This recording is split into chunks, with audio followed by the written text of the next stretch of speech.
আফগানিস্তানের বিপক্ষে ওয়ানডে সিরিজে ধবল ধলার তিক্ত অভিজ্ঞতা পেছনে ফেলে এবার নতুন সূচনার প্রস্তুতিতে বাংলাদেশ।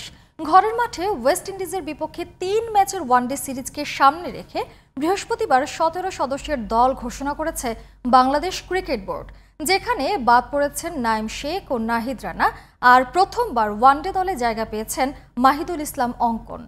বিস্তারিত ইমরান হোসেনের রিপোর্টে। আফগানিস্তানের বিপক্ষে ৩-০ ব্যবধানে হোয়াইট ওয়াশ। বাংলাদেশের ওয়ানডে ব্যর্থতার চিত্রটা ছিল একেবারেই হতাশাজনক, তাই দল পরিবর্তন ছিল সময়ের দাবি। অবশেষে সেই প্রত্যাশিত রদবদল এনেছে বিসিবি। ওয়েস্ট ইন্ডিজের বিপক্ষে আসন্ন ওয়ানডে সিরিজের জন্য ১৭ সদস্যের দল ঘোষণা করেছে বিসিবি। এই দলে জায়গা হয়নি ওপেনার নাঈম শেখ ও পেসার নাহিদ রানার। আফগানিস্তান সিরিজের সুযোগ পেয়েও পারফরমেন্সে বোর্ড ও টিম ম্যানেজমেন্টকে সন্তুষ্ট করতে পারেননি তারা।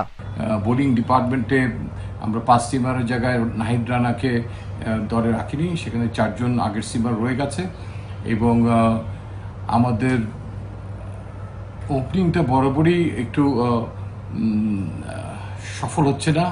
স্পেশালি 50 ওভারের খেলা আমরা চাই যে একটু ডিপে পর্যন্ত যেন কেউ খেলতে পারে। তাদের জায়গায় সুযোগ পেয়েছেন 2 ব্যাটার সৌম্য সরকার ও মাহিদুল ইসলাম অঙ্কন। প্রথমবারের মতো ওয়ানডে দলে ডাক পেয়েছেন অঙ্কন।